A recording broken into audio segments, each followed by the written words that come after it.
Got a 12th generation F150 with a 5.0 and the coolant's going missing. Stay tuned to find out why.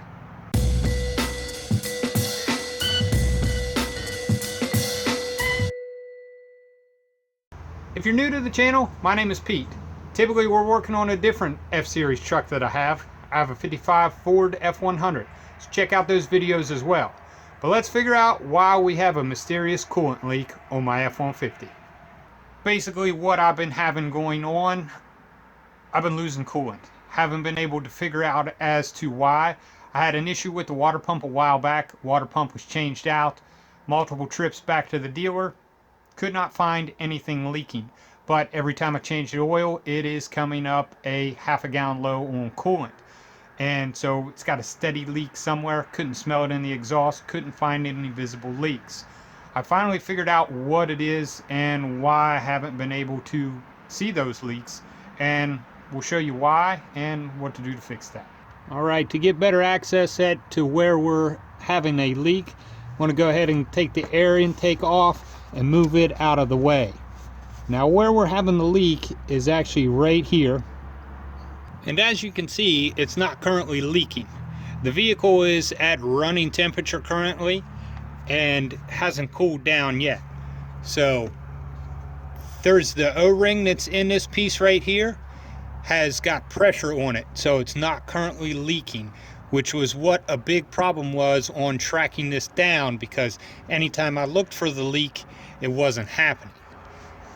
Once this cools down, we'll be able to see that it'll start to leak right here on this pulley.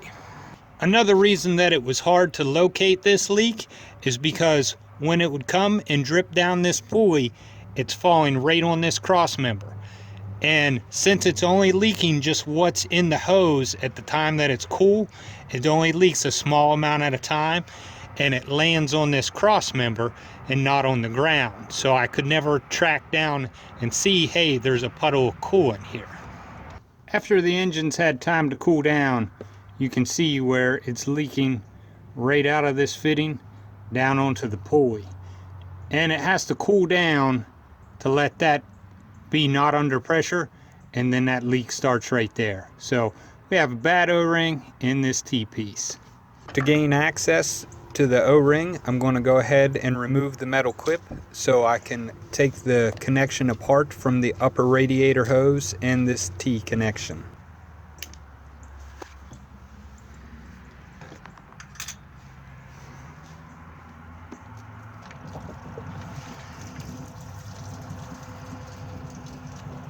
The O-ring that I'm having trouble with is inside the radiator hose.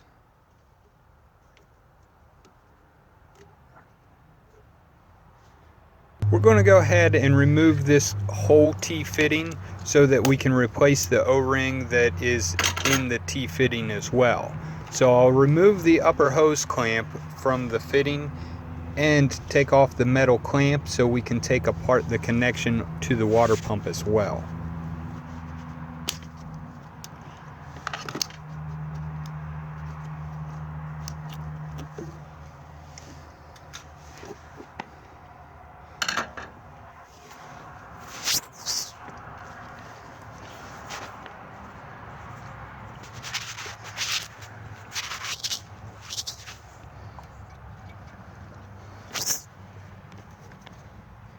Got the rest of this T connection off. The other side has got the gasket right in there as well. And there's that one. So that one came out the same way that the one in the radiator did, and you can see those are just kind of flattened out, and when it's under pressure it's making the seal, and whenever it cools down it loses that seal and it slowly leaks out. So that's why we were losing a little bit of coolant. So once it cooled down and we could see that it was leaking, we finally did track down that the culprit is these O-rings. So I went ahead and got new O-rings on Amazon. I'll put a link in the description, but we're going to put the new O-rings in and put this back together, and hopefully that stops our leak. Here's a side-by-side comparison of the two, where you can see this one is much flatter than that one.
Went and got all the coolant filled up, and we are a month later.